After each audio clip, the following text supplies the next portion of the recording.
क्या आप जानते हैं कि सर्दियों में हर जगह तिल सबसे ज्यादा क्यों खाए जाते हैं? क्योंकि तिल में कुछ ऐसे गुण होते हैं जो सर्दियों में कुछ ज्यादा ही एक्टिवेट हो जाते हैं और हमें ओवरऑल बहुत ज्यादा फायदा पहुंचाते हैं। तभी तो सर्दियों में हर जगह से तिलकुट की, तिल गुड़ की, गज्जक की खुशबू आती रहती है। इसका जो रेलेवेंस है वो मकर संक्रांति की वजह से तो है ही है, लेकिन हमारे स्वास्थ्य के लिए इसके बहुत सारे लाभ हैं। तो चलिए जल्दी से रूबरू होते हैं कि आखिर तिल यानी कि सिसमे खाने के सर्दियों में खास तौर से क्या फायदे होते हैं। आपने अक्सर देखा होगा कि बुजुर्गों में खास तौर से सर्दियों में अर्थराइटिस या फिर गठिया जैसी जो बीमारियां होती हैं वो ज्यादा बढ़ जाती हैं। ऐसे में तिल में होता है फास्फोरस और कैल्शियम, जिसको खाने से उसमें काफी हद तक आराम मिलता है। ब्लड प्रेशर को भी कंट्रोल करने में तिल यानी कि सिसमे काफी हद तक मदद करता है। इसमें होता है मैग्नीशियम, और ठंड में आपको पता है कि हमारा जो खान पान है, जो हमारा रहन सहन है वो थोड़ा सा बदल जाता है, और ऐसे में ब्लड प्रेशर को भी रेगुलेट करने में सिसमे काफी मदद करता है।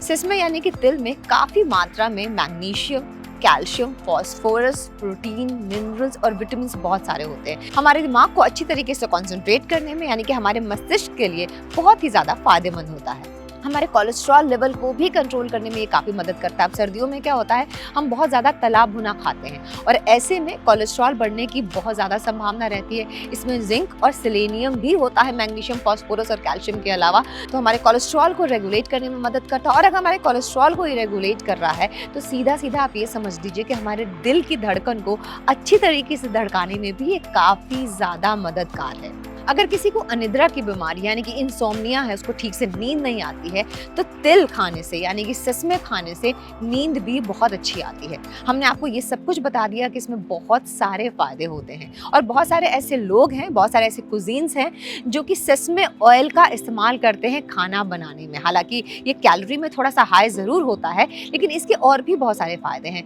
जैसे कि जो चाइनीज़ होते हैं, जो जापानीज़ होते हैं, जो कोरियन फूड होते हैं, वो सिसमे ऑयल में बनते हैं और बहुत ही ज़्यादा यमी और बहुत ही ज़्यादा टेस्टी होते हैं। और आपको अच्छी तरीके से पता है कि उनकी अगर सेहत की बात करें, अगर उनके फिटनेस की बात करें, तो उसका कोई मुकाबला नहीं है। हालांकि हम जो खाना खाते हैं वो बहुत हाई फ्लेम पे बनाते हैं जबकि सिसमे ऑयल में जो भी खाना बनता है वो बहुत लो फ्लेम में बनता है और बहुत ज़्यादा मसाले उसमें नहीं डाले जाते हैं। तो ये कुछ रेलिवेंस है सर्दियों में क्यों सिसमे इतना ज़्यादा फेमस होता है, क्यों हम इतना ज़्यादा खाते हैं। और तिल के अलग अलग जो डिशेज होते हैं, जैसे तिल का लड्डू हो गया, वो गर्माहट देता है। सबसे बड़ी बात तो यही है कि सर्दियों में अंदर से गर्माहट देने के लिए तिल बहुत ही ज़्यादा कारगर है। तो हमें इस समय अपने डाइट में तिल को ज़रूर शामिल करना चाहिए, चाहे वो किसी भी रूप में हो।